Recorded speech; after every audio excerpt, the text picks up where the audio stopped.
liées au fait que quelqu'un qui s'agirait de faire un projet solo.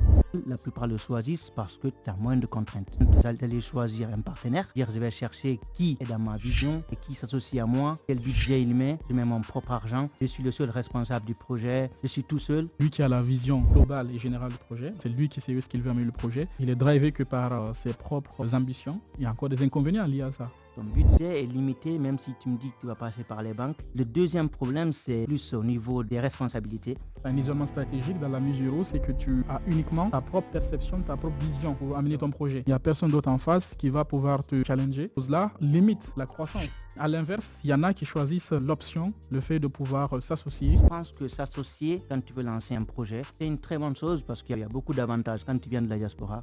C'est une très bonne opportunité d'aller s'associer avec des entreprises là-bas qui sont très qualifiées, qui ont du réseau, qui ont de l'expérience. La complémentarité. Chacun peut se spécialiser en fonction de son domaine d'expertise. Tu as choisi juste des partenaires parce que c'était tes connaissances, mais que tu n'as pas identifié dans ton projet de quoi j'en ai besoin réellement, de quel profil j'en ai besoin. Est-ce que tu as une vision claire pour pouvoir travailler sur ce projet-là sur plusieurs années? Est-ce que tu as le temps? Est-ce que tu as les compétences pour? Si tu n'as pas les compétences, est-ce que tes associés ont les compétences? Est-ce qu'il faudra se payer un salaire pour aller faire des trucs à côté, prendre cet argent-là, remettre dans l'entreprise, pouvoir scaler et grossir? Cette vision, c'est ce qui apporte la plupart des problèmes dans les entreprises et entre les associés.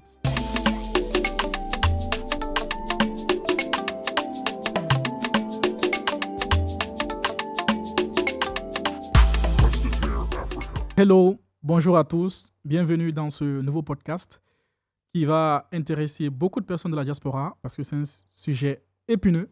Et Thierry, peux-tu nous dire de quoi nous allons parler aujourd'hui? En gros, Karim, il faut savoir que de la diaspora, la plupart des gens, quand ils finissent les études, ils ont un peu d'économie avec les salaires qu'ils reçoivent, etc. La plupart du temps, quelques années après, avec leurs économies, ils veulent soit investir, soit lancer des entreprises. Et la plupart du temps, la question se pose, est-ce qu'il faut entreprendre seul ou bien s'associer avec des partenaires?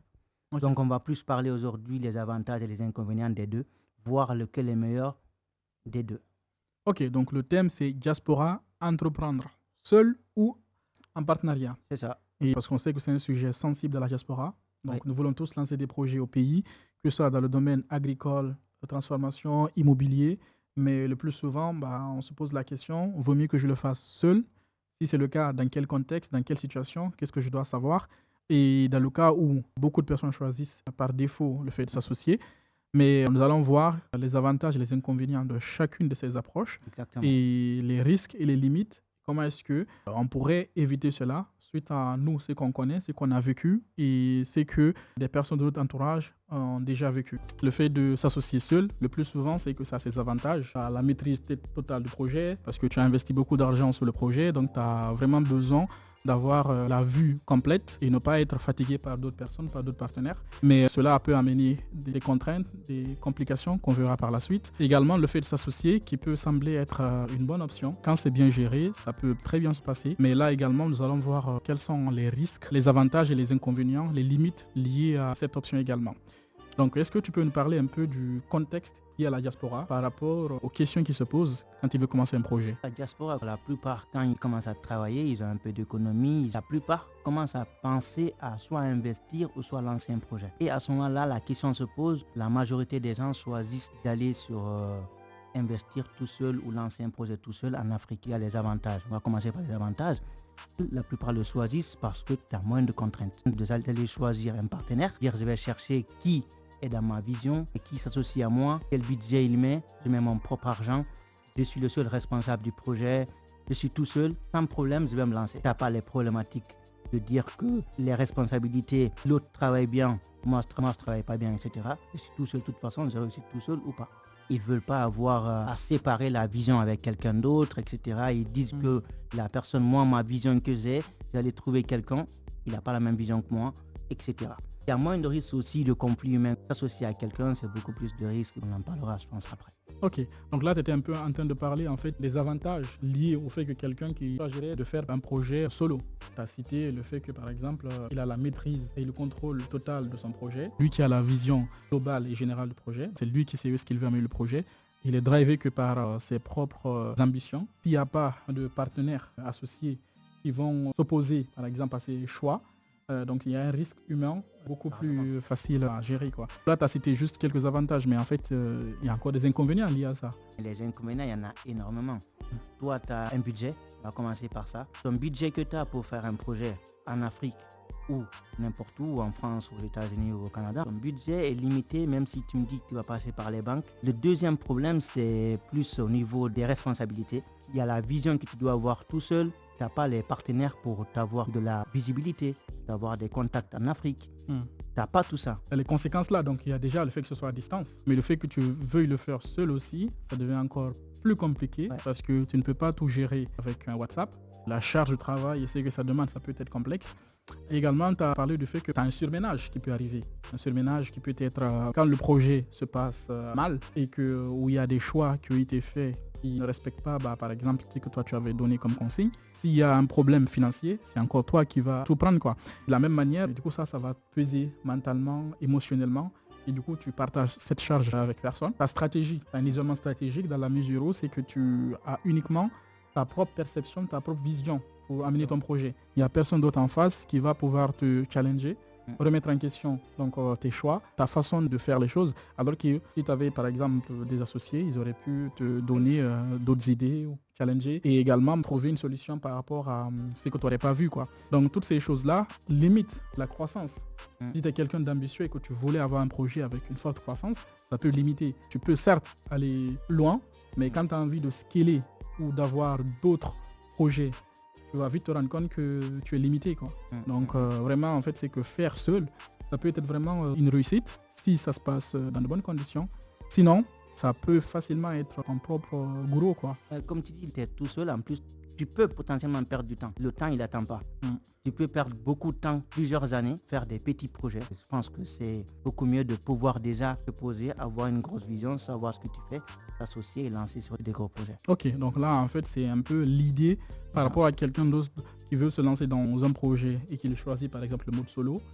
On a un peu énuméré les avantages liés à cette option, mais également les inconvénients qu'on a dit, la si scalabilité. seulement voilà, c'est pas bien géré, quoi. C'est ça. À l'inverse, il y en a qui choisissent l'option, le fait de pouvoir s'associer ou d'avoir des partenaires dans le projet avec lesquels ils vont pouvoir collaborer. De vue d'œil, ça paraît la bonne option, le combo gagnant, parce qu'il y a plusieurs types d'associations possibles. Ça peut être une association avec des personnes de la diaspora qui s'associe avec une personne qui est au pays, donc une personne locale. Et également, ça peut être un partenariat stratégique. Par exemple, quelqu'un qui est ici, qui a une expertise, qui a des connaissances, qui peut s'associer avec quelqu'un d'autre qui est dans un domaine, qui a besoin de ces compétences-là. Tu vois. Ça peut être une association financière, quelqu'un d'autre qui est dans son projet, il a envie d'aller plus loin, mais il lui manque une certaine somme d'argent, un financement, il peut avoir une association. Donc vraiment, cette option paraît sur la théorie être la meilleure, mais est-ce que tu peux donner quelques avantages en plus liés à cette option-là qu'on peut vraiment retrouver? Oui, je pense que s'associer quand tu veux lancer un projet, c'est une très bonne chose parce qu'il y a beaucoup d'avantages quand même. Vous pouvez déjà regrouper vos budgets. J'ai de l'argent avec moi, mais je n'ai pas de compétences. Je peux aller voir quelqu'un en Afrique qui est très compétent, qui a un bon track record, qui a un bon historique, qui travaille bien, etc., qui est vérifié, que je vérifie bien, etc. Et que je dis, lui, je suis prêt à travailler avec lui. Je lui donne mon argent, on fait des bons contrats.